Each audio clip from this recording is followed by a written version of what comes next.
आपने देखा होगा कि इंडिया में millions of students competitive exam की प्रिपरेशंस करते हैं, जैसे कि यूपीएससी सिविल सर्विसेज हो, जेडब्ल्यू एडवांस हो या मेंस हो, नीट एग्जाम हो, सीडीएस हो, एफकेट हो, कैट एग्जाम हो, एसएसबी इंटरव्यू हो। लेकिन इस सभी कॉम्पिटिटिव एग्जाम्स के लिए क्या सभी एस्पायरेंट्स क्रैक कर पाते हैं? बिल्कुल नहीं। तो उसके पीछे वन ऑफ द रीजंस हैं प्रोकास्टिनेशंस। तो आज हम इसी के बारे में जानेंगे। प्रोकास्टिनेशन समझने से पहले हमें यह जानना है कि प्रोकास्टिनेशन कैसे होता है। जब किसी भी इंसान जो क्लियर प्लानिंग करता है, कॉन्क्रीट प्लान बनाता है और उसके लिए लाइन ऑफ एक्शन मतलब एग्जीक्यूशन करता है, तभी वो सक्सेसफुल होता है। लेकिन अच्छा प्लानिंग बनाने के बाद यदि वो एग्जीक्यूट नहीं करेगा तो वो सक्सेसफुल नहीं होगा। इसीलिए हम यूज करते हैं, वो इंसान प्रोकास्टिनेट करता है, यानी टाल मटोल करता है। तो आप समझ सकते होंगे कि प्रोकास्टिनेशन का मतलब होता है किसी भी चीज को हम डिले करना, पोस्टपोन करना। प्रोकास्टिनेशन कौन करता है? तो इट कैन बी एनीवन। वो चाहे गर्ल हो सकता है, boy, teacher, students, any professional, employ, businessman, it can be anyone. तो हम प्रोकास्टिनेशंस के सॉल्यूशंस के बारे में जानने से पहले हम लोग उसके रीजंस के बारे में जानेंगे कि हम लोग क्यों प्रोकास्टिनेशन करते हैं। तो सबसे पहला रीजन है हमारे विजन या फिर गोल सेट न किया हो। उसके बाद हमें कोई टॉपिक पढ़ रहे हैं तो वो टॉपिक हमें बोरिंग लगता हो या हम उसको अंडरस्टैंड नहीं कर पाते, या फिर लेक ऑफ इंटरेस्ट है, या फिर हम उसके लिए सीरियस नहीं है, हमारे पास कोई मोटिवेशन ही नहीं है कि वो गोल को अचीव करें या फिर हमारा जो लाइन ऑफ एक्शंस है उसको एग्जीक्यूट करें। कई बार हमें ये संभावनाएं होती हैं कि हम कुछ रॉन्ग चॉइस करने जा रहे हैं, इसीलिए हम अपनी चीज़ों को डालते हैं, या फिर हमें हमारा परफॉर्मेंस है वो पुअर होने वाला है किसी स्पोर्ट्स में या किसी एक्टिविटी में, तो हम उसके लिए इनिशिएट नहीं कर पाते, या हमें फीलिंग्स होती है फेलियर होने की, निष्फल होने की, तब भी हम इनिशिएट नहीं करते हैं या फिर हम उसको पोस्टपोन करते हैं। कई बार हम ओवर थिंकिंग करते हैं कि इस चीज़ को हम इस तरह से करना चाहिए या फिर उस तरह से करना चाहिए। हम चीज़ों को बार बार सोचते हैं और डिसाइड होने के बाद हमें अपने आप पे कॉन्फिडेंस नहीं होता है। तो lack of confidence is also one of the reasons to procrastinate our daily task. उसके बाद हम राइट टाइम की वेट करते हैं कि यही टाइम होगा। फॉर एग्जाम्पल, कोई स्टूडेंट्स हैं, वो सुबह 8 बजे पढ़ने की शुरुआत करता है और यदि उसकी हेल्थ अच्छी नहीं है या फिर रात को देर तक वो अपना कोई एक्टिविटीज़ में बिजी है, तो 8 बजे की जगह पे वो 8:30 बजे कोई एक्टिविटी स्टार्ट करेगा, तो वो समझेगा ये राइट टाइम नहीं है, मैं डिले हो गया, तो पूरा दिन पढ़ाई नहीं करेगा, अपने आप को अपसेट फील करेगा। तो वेटिंग फॉर राइट टाइम। उसके बाद परफेक्शनिज्म, मतलब किसी भी चीज़ को परफेक्ट करना, जब तक परफेक्ट नहीं होती अपने आप को सेटिस्फाइड नहीं करता, तो इसीलिए वो इनिशिएट नहीं करता या फिर उसको कंप्लीट नहीं करता, क्योंकि वो परफेक्ट नहीं हुआ है। किसी भी चीज़ परफेक्ट नहीं होती है, उसमें कंटिन्यूसली हमें इम्प्रूवमेंट्स करने के लिए कोशिश करनी होती है और बाय द टाइम वो परफेक्ट हो जाती है। कई बार हमारा जो मूड है वो मूड स्विंग होने की वजह से या फिर चेंज होने की वजह से हम लोग अपना काम टालते हैं, पोस्टपोन करते हैं, डिले करते हैं। कई बार हम लोग, आपको सुन के हंसी आएगी, कि अपने आप को सेल्फ जस्टिफाई करते हैं, मतलब अपने आप को ही उचित ठहराते हैं कि ये चीज़ तो पोस्टपोन करना ही होगा, क्योंकि कल रात तक मैं देर तक जागा था, या आज मुझे पैर दुख रहे हैं क्योंकि आज ठंडी है, आज गर्मी है, आज बारिश है। ऐसे रीजनेबल रीजंस कंसिडर करते हुए हम अपनी जो एक्टिविटीज़ हैं या हमारा जो प्लान्स है उसको हम डिले करते हैं। ये बिल्कुल गलत है। तो अब तक हमने देखा कि हमारा जो रीजंस क्या है, उसकी वजह से हम लोग अपना जो प्लान है वो एग्जीक्यूट नहीं कर पाते। अब हम देखेंगे उसका वीसीएस साइकिल, कि हम प्रोकास्टिनेशन के एक बार वीसीएस साइकिल में आ गए तो हम उसका एंड क्या होगा।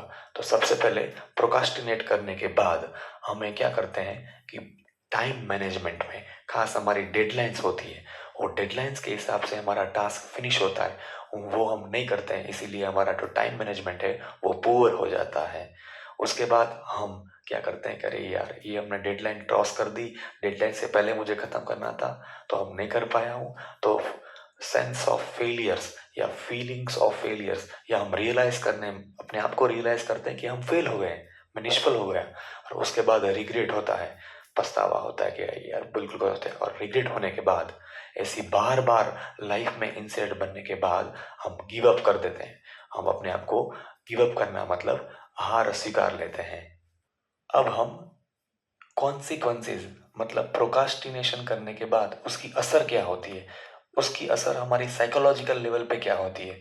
तो सबसे महत्वपूर्ण बात यह है कि प्रोकास्टिनेट करने के बाद पर्सन जो है वो रात को खास तौर पर सोचता रहता है, और क्यों मेरा काम नहीं हो पाया या क्यों इसका रीजंस है। अपने आप को रिस्पॉन्सिबल कंसिडर नहीं करता लेकिन किसी और को कंसिडर करता है, मतलब देर रात तक वो जागता रहता है, सोचता रहता है। तो हमारी जो स्लीपिंग आवर्स हैं, क्वालिटी ऑफ स्लीप है, वो कॉम्प्रोमाइज होती है।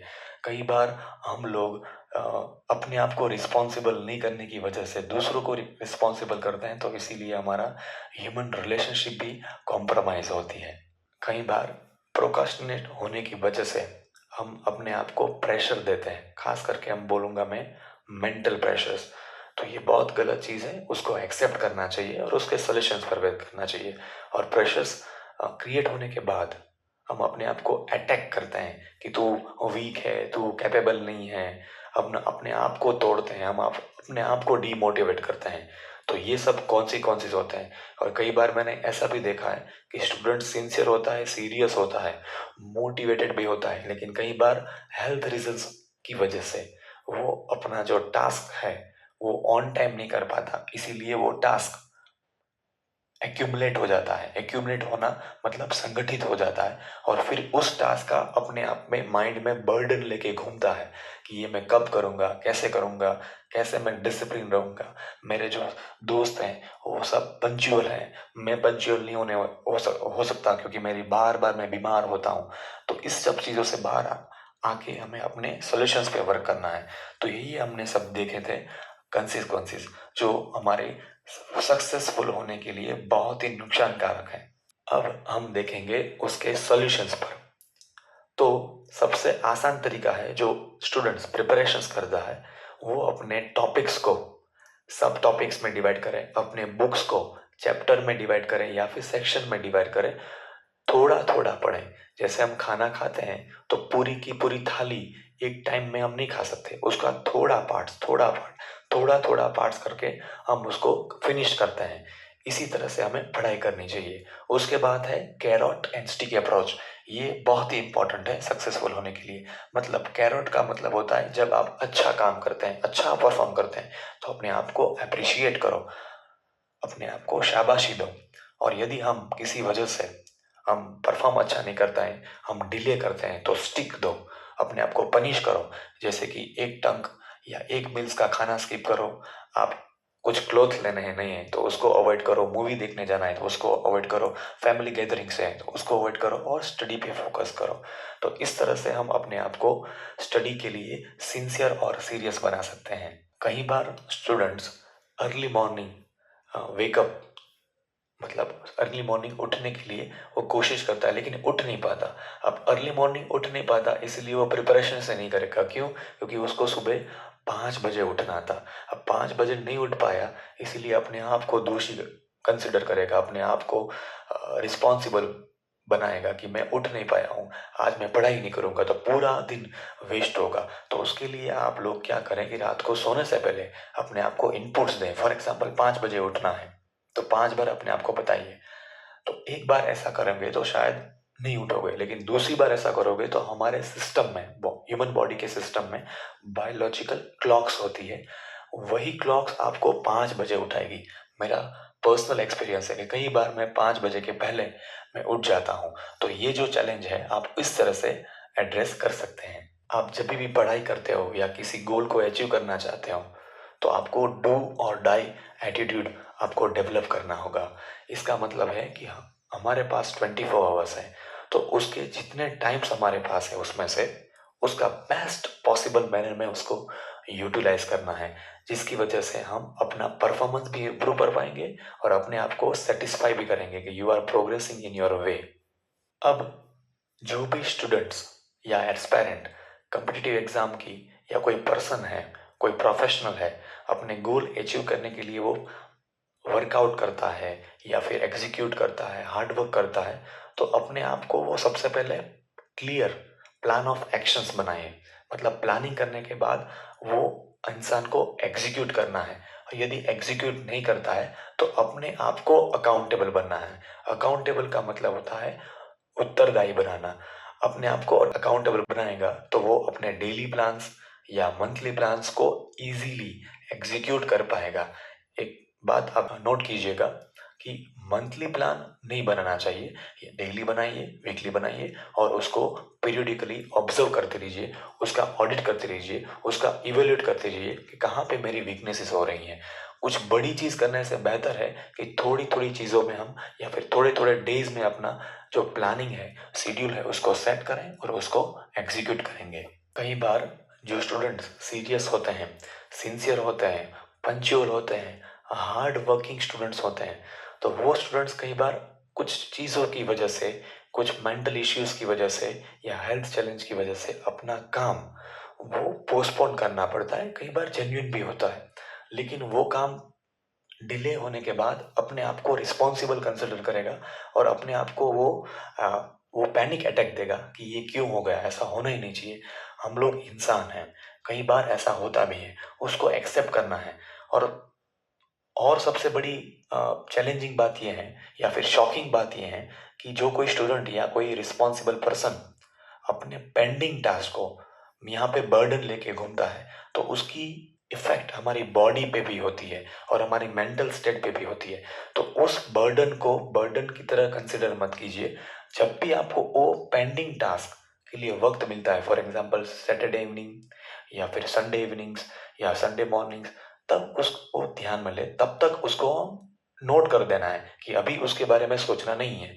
फॉर एग्जाम्पल 3 दिन तक आपकी अच्छी हेल्थ नहीं रही है तो वो शेड्यूल आपका एग्जीक्यूट नहीं हुआ 3 दिनों के लिए, तो वो 3 दिन के सोचने की जगह पे आपको अपने प्रेजेंट पे फोकस करना है। And you need to work for the future. It means live in present and work for the future. तो इस तरह से अपने पेंडिंग टास्क को हमें राइट टाइम पे उसको फिनिश करना है, रादर देन हम उसके बारे में ओवर थिंकिंग करते रहें या अपने आप को रिस्पॉन्सिबल बनाएं। ओके, तो ये बात आप सभी को ध्यान में रखनी है। ये प्रोकास्टिनेशन होना बहुत ही आम बात है, सब करते हैं, लेकिन धीरे धीरे धीरे उसको कम करते हैं, वही पर्सन सक्सेसफुल होता है। यदि आप इस चीज़ों को आप हैंडल नहीं कर पाते हैं तो आप काउंसलर और मेंटर की आप हेल्प ले सकते हैं। ये मेंटर या फिर काउंसलर आपको अपने टाइम मैनेजमेंट में आपको हेल्प करेगा कि टाइम को कैसे मैनेज करें। आपको अकाउंटेबिलिटी बढ़ाएगा, जिससे आप अपनी जो वीकनेसेस है उस पर वर्कआउट करो और स्ट्रेंथ को बढ़ा सकते हैं।